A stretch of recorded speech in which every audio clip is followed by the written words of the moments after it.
প্রত্যেকের জন্যই তো আল্লাহ পাক এক একটা প্রাসাদ দিবে, এক একটা কি দিবে? প্রাসাদ।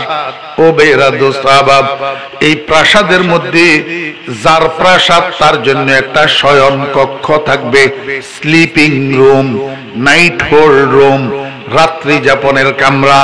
তার নিজস্ব রাত্রি যাপনের কামরা যেটা হবে শয়ন কক্ষ। এই কক্ষ এটার কোনা দিয়া তুবা বৃক্ষের একটা ডাল ঢুকাই দেওয়া থাকবে। রাত্র দিন 24 ঘন্টা ইলেকট্রিসিটির চার্জ লাগবে না, ইলেকট্রিসিটির সংযোগ লাগবে না, ব্যাটারি লাগবে না, সুইচ লাগবে না। রাত্র দিন 24 ঘন্টা এই ডালেটার থেকে তোমার রুমের ভিতরে মিষ্টি মিষ্টি মিউজিক বাজতে থাকবে, বন্ধ করা লাগবে না। কারণ শত সহস্র অনাদি অনন্ত বছর পর্যন্ত এই মিউজিক যদি তোমার ঘরের মধ্যে বাজে, তোমার কাছে খালি শুনতেই মনে চাবে, শুনতেই মনে চাবে। পুরাতন হওয়ার কারণে বিরক্তি বোধ হবে না। আমার ভাইয়েরা দোস্ত আহবাব, যখন তুবা বৃক্ষের থেকে এই মিউজিক এটা বাইর হবে, ওই উত্তরালি বাতাসে ফিটিয়া গোটা বেহেশতের মধ্যে মিউজিক এটাকে সমানভাবে চড়াইয়া দিবে। এবার বেহেশতি মানুষদেরকে নিয়া তাদের স্ত্রীরা হুরেরা যে গোল হইয়া দাঁড়াইয়া রয়েছে, সেখানে যাইয়া মিউজিক এটা তাদের কানের মধ্যে ঢুকবে। আমার ভাইয়েরা দোস্ত আহবাব, এই সুরের তালে তালে, মিউজিকের তালে তালে 70 জন স্ত্রী পায়ের মধ্যে ঘুঙ্গুর পরা, একে অপরের হাত ধরিয়া আপনার চতুর্দিকে নাচতে থাকবে, ডান্স দিতে থাকবে, নৃত্য পরিবেশন করতে থাকবে। ও ভাইয়েরা দোস্ত আহবাব, শুধু উদ্দেশ্য হইল স্বামীকে খুশি করা, আপনাকে খুশি করা। 70 জন স্ত্রী সুরের তালে তালে আপনার চতুর্দিকে ডান্স দিবে। আল্লাহর হাবিব বলেন, উম্মত, শুধু সুরের দ্বারা আর ডান্সের দ্বারা একটা অনুষ্ঠান, কনসার্ট হয় না যতক্ষণ পর্যন্ত একটা গান পরিবেশন করা না হয়। রহমতুল্লিল আলামিন বলেন, উম্মত, তোমার 70 জন স্ত্রী ডান্সার হইয়া সুরের তালে তালে মিউজিকের সাথে সাথে তোমার চতুর্দিকে নাচতে থাকবে। নাচতে নাচতে, ডান্স দিতে দিতে একটা গান পরিবেশন করবেন। আল্লাহর হাবিব বলেন, উম্মত, গানটাও আমার থেকে শুনে নাও। নাহনুল খালিদাতু ফালা নাবিদু, নাহনুন নাইমাতু ফালা নাবাসু, নাহনুর রাজিয়াতু ফালা নাসখাতু, তুবা লিমান কানা লানা ওয়া কুন্না লাহু। আমার তো অক্টোবরের 1 তারিখ থেকে অদ্যাবধি পর্যন্ত আপনারা জান্নাতের মধ্যে একজন দুইজন না, 70 জন স্ত্রীর যৌথ কণ্ঠে, 70 জন হুরের যৌথ কণ্ঠে, জান্নাতের কণ্ঠে এই গান শুনতে থাকবেন। আমার একটু চক্ষু বন্ধ করি, বলেন না ভাইরা, কি অবস্থা হবে, কেমন অবস্থা হবে, কেমন আনন্দঘন মুহূর্ত হবে, উপভোগটা কেমন হবে। সমস্ত বেহেশতবাসী মানুষেরা এমনি ভাবে, শুধু একজন তো না, শত সহস্র কোটি বেহেশতি মানুষের সকলের ঘরের সামনে এই কনসার্ট চলতে আছে। সুর, ডান্স, গান একসাথে চলতে আছে।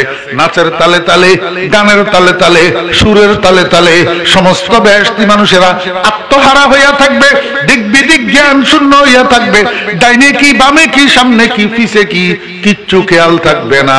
আমার ভাইরা, এই মুহূর্তে উপরের দিক থেকে একটা আওয়াজ আসবে, সালামুন আলাইকুম, সালামুন আলাইকুম ইয়া ইবাদি। বলেন না বুঝি থাকলে, এটা কার সালাম? কার? রব্বুল আলামিনের সালাম। এই সালামের আওয়াজে জান্নাতি মানুষেরা সম্বিত ফিরে পাবে, দিক বিদিক জ্ঞান ফিরে পাবে। হঠাৎ উপরের দিকে তাকাবে, কিরে, রব্বুল আলামিনের সালামে না। কিন্তু উপরে তাকাইলে কি হবে? কিচ্ছু দেখা যায় না। সাথে সাথে আরেকটা আওয়াজ আসবে, হাল ওয়াজাদতুম মা ওয়াদাকুম রাব্বুকুম ইয়া ইবাদি। ও আমার বান্দারা, তোমাদের রব যে তোমাদের সাথে যত ওয়াদা করেছিল, কোরআনের মাধ্যমে জানাইছিল, রসুলের মাধ্যমে জানাইছিল, কোরআনের থেকে রসুলের থেকে জানিয়া ওলামায়ে কেরাম তোমাদেরকে জানাইছিল তোমাদের রব যত প্রতিশ্রুতি তোমাদেরকে দিয়েছিল সমস্ত প্রতিশ্রুতি পরিপূর্ণ পাইলা কিনা, সমস্ত ওয়াদা পরিপূর্ণ পাইলা কিনা। বেহেশতি মানুষেরা দুই ভাগ হইয়া যাবে, এক ভাগ মানুষের উত্তর দিবে ওয়াজাদনা ইয়া রব্বানা মা ওয়া'তানা, ও আমাদের প্রভু যত ওয়াদা আপনি করেছেন সবগুলা ওয়াদা পরিপূর্ণ হইয়াছে, আপনার প্রতিশ্রুত সব নাজ নেয়ামত আমরা পাইয়াছি। কিন্তু আরেক দল মানুষ যে রইয়া গেছে হেরা কয় মিথ্যা কথা, রব্বুল আলামিন এখনো আপনার ওয়াদা পূরণ হয় নাই। আল্লাহ পাক রব্বুল আলামিন জিজ্ঞেস করবে বান্দা, দুধের নহর, মধুর নহর, পানির নহর, শরাবের নহর, হুর, গেলমান, দালান, কোঠা, অট্টালিকা এত কিছু দিলাম, এরপরেও আমার ওয়াদা কেন পূরণ হইল না? কি বাকি রইল? ওই পাগলের দলে কয় হুর গেলমা জিতনি নেমত হায় তু সবসে বেহতর নেমতে দীদারে তু বেতু জান্নাত দোজখ সতায়ে যা ফজা বাতু দোজখ জান্নাত সতায়ে দিলরুবা। ইয়া আল্লাহ, এই 5 ওয়াক্ত নামাজ যে কষ্ট করে পড়ছিলাম, রোজাগুলা যে কষ্ট করে রাখছিলাম, ইয়া আল্লাহ তোমার কোরআন যে তেলাওয়াত করছিলাম, তোমার নামে জিকির যে করছিলাম, তোমার নামে দান সদকা যে করছিলাম, এগুলা শুধু নাজ নেয়ামতের জন্য না, তোমার হুরগেল মানের জন্য না। তোমার বন্ধুর একটা হাদিস আমরা পাইছিলাম, তোমার বন্ধুর একটা বাণী পাইছিলাম। তোমার বন্ধু বলছিলেন 14 তারিখের রজনীতে আকাশের চন্দ্রটা যেমনি ভাবে দেখতে পাই তেমনি ভাবে জান্নাতের মধ্যে তুমি রবের দেখা পাবো, তোমার দিদার পাবো। ইয়া আল্লাহ, শুধু তোমার দিদারের পাগল ছিলাম, তোমার দিদার জন্য জান্নাতের কামনা করছিলাম, এখনো তোমার দিদারের আশায় অপেক্ষায় বসে রয়েছি। রুহুটা বাইর হইয়া যাওয়ার উপক্রম হইতেছে। রব্বুল আলামিন বলো না তুমি কখন আমাদেরকে দিদার দান করবা? আজমে দিদারে তুদারম জানে বরলবা আমদা, আজমে দিদারে তুদারম জানে বরলবা আমদা বাজে গরদে আবর আয়দ চিশতে ফরমানে শুমা খাহেশে ওয়াসলে জুদা লজ্জত দিদার জুদা, খাহেশে ওয়াসলে জুদা লজ্জত দিদার জুদা কুচায়ে হুসন জুদা ইশক কি বাজার জুদা। রব্বুল আলামিন জিজ্ঞেস করবে বান্দারা তোমরা আমাকে দেখতে চাও কিনা? সমস্ত বেহেশতবাসী মানুষ একসাথে উত্তর দিবে ইয়া আল্লাহ আপনাকে দেখতে চাই, আমরা আপনার দিদারের পাগল। রাহমাতুল্লিল আলামিন বলেন এই সময়ের মধ্যে আল্লাহ পাকের কুদরতের চেহারার উপরে বলে 70,000 নূরের পর্দা দিয়া ঢাকনা দেওয়া থাকবে। কত হাজার? 70,000 নূরের পর্দা। সেইখান থেকে জান্নাতীরা যখন কামনা পেশ করবে মাওলা তোমার দিদার চাই, তখন আল্লাহ পাকের কুদরতের চেহারার উপর থেকে একটা মাত্র পর্দা উঠাইয়া দিবেন।